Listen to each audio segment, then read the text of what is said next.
Morning. Ayan. Meron tayong update ngayong araw. Meron tayong bagong chainsaw. Ayan.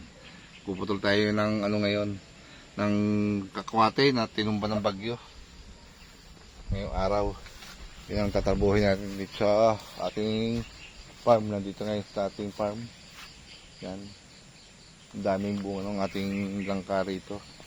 At ating bibistahin muna yung ating mga halaman kung ano na ang balita sa kanila. Ito, puputulin ko rin yan, kaya napilit na ako yung chainsaw. Malaki pa kanabang yung chainsaw natin sa atin dito sa farm, at marami tayong mga dapat putulin kasi itong ating farm ay mapunong kahoy. Kailangan natin yung lagari kasi malalaki, matitigas yung mga puno ng kuwate. Diba kung naparod nyo kung dati kong vlog ay nagkakaputol-putol yung aking itak, nakasakit sa baraso. Tama-tama lang meron tayong chainsaw. May sira yung ating papaya.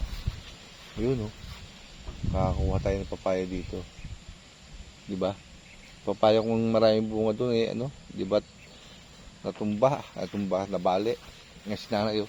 Nag-aayos na ng sakalan niya sa ating dirty kitchen sa kubo. Yun, ginawalis niya yung kanyang kalan. Maganda pa yung ating kubo, walang anay. Nalagyan ko siya ng use oil, yung mga pinagpalitan ng langis ng sasakyan. Yung update tayo niya, kaya aking bablog yung kapraso yung pagpuputol ko ng ating kapwate sa ating bagong biling keso. Laki pa kanabang ito sa atin. Yan, salamat sa nag-sponsor. Meron tayong bagong chainsaw, di ba? Ito'y malaking pakinabang natin sa atin dito sa bukid. At marami tayong mga punong malalaki. At ating babawasan yung matataas para pag bumagyo, hindi siya matumba o mabali. Update tayo mamaya. Skata tayo, ating paanda rin.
Ah, pagod ako, nakakapagod pala mag keso.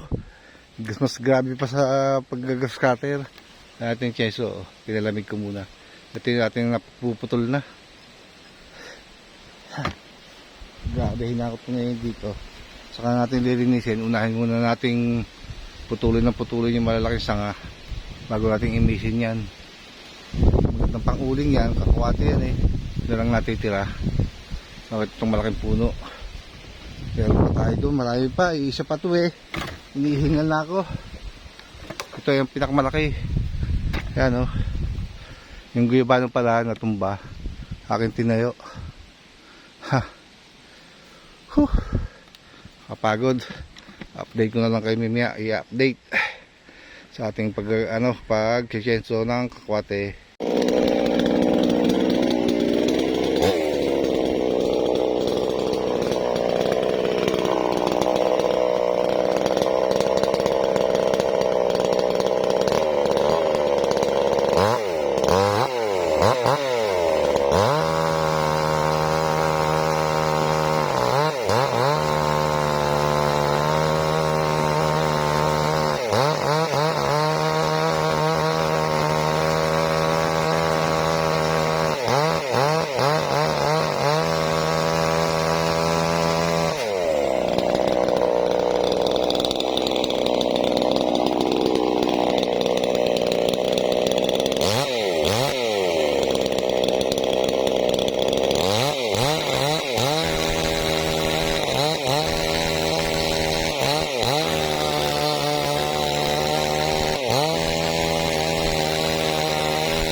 Gagawin natin upuan.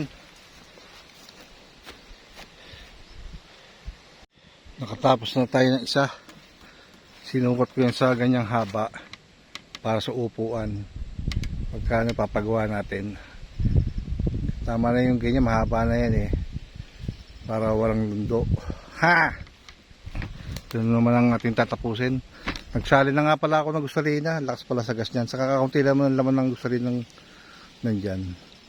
Ito muna ating puputulin ngayon. Ha!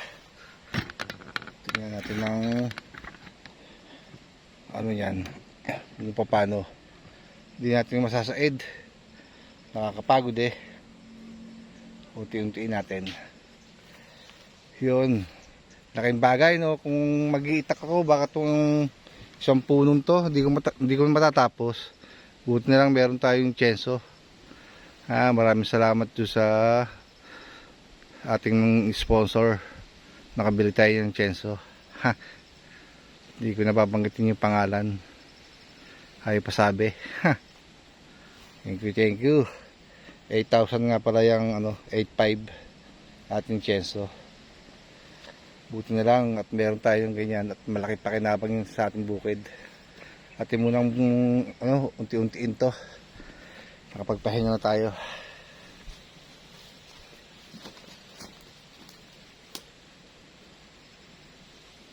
Ano ang unahin natin? Ito o yun? Ito muna.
Puputol muna ako. Diyan muna kayo. Dinalhan ako ng kape ni nanay saka itong ano, mamimerienda. Papahinga ako at nakakapagod eh. Kakape muna tayo. Kape. Nakakapagod. Unti-unti. Ito muna nilinis ko sa looban. Tapos susunod na yan, no? Dami pal. Dami palinisin. Tayo magkakape muna. Kape-kape. Galing nanay. Magpapahinga. Nakakapagod din pala mag-chenso. Sakit sa baraso. Daig pa ng gas cutter. Mas matindi itong chenso. Bago nagtatalas pa ako ng maliliit na sanga. Unti-unti. Sa susunod na linggo, ating anuhin yan. Baka di ko pa rin matapos isang linggo yan eh. Ang daming mga kasi ipunin pa natin. Puputol-putulin pa natin maliliit na sanga. Ilalagay sa isang lugar. Panggatong na rin at pangtukod yung iba doon sa ating balag. Maayos natin yung ating balag at marami tayong pantulos. Hinihingal ako. Marami akong iniisip doon sa mga pinuputol kong kakwati eh. Kung ano ba ang magandang gawin natin doon sa upuan o lamesa, kung kakasya ba yung ating lalagariing kahoy panlamesa. Kailangan dito malikot ang isipan mo sa pagpuputol. Baka basta putol mo sayang yung kahoy, hindi pa rin magagamit pa, di ba? Kailangan isipin natin kung ano yung magandang magagawa natin at yung magandang tamang putol.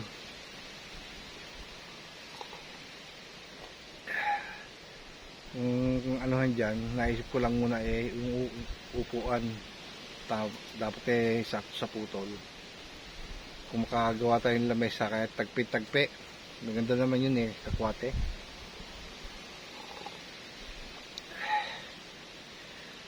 Kape muna tayo. Tatanong na si nanay, ano ba yan? Upo uli. Kaya palang hindi mahaba, ganito lang pala, maiksi. Tulad ng dati, hindi naman kailangan tagalogin yung maiksi. Pag malaki, hindi mo kayang ubusin ng isa. Yun nga laki yun Saka hindi mo magbili yung malaki. Yung inaano ng tao yung isang lutuan lang.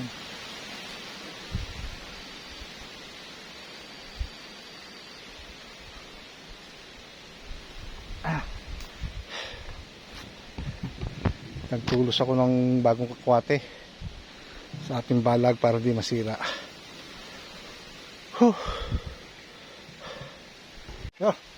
Plus 12 nga, nagagayak na may pauwi. Pero kakain muna kami bago umuwi. Nakakapagod. Ganda pa noon, iniinit. Hihingal ako. Nag-uwi ako ng isang tuod. Diba? Yan guys, ayos.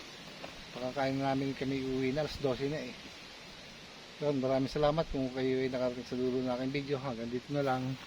Maraming salamat sa pagsuporta. Bye bye!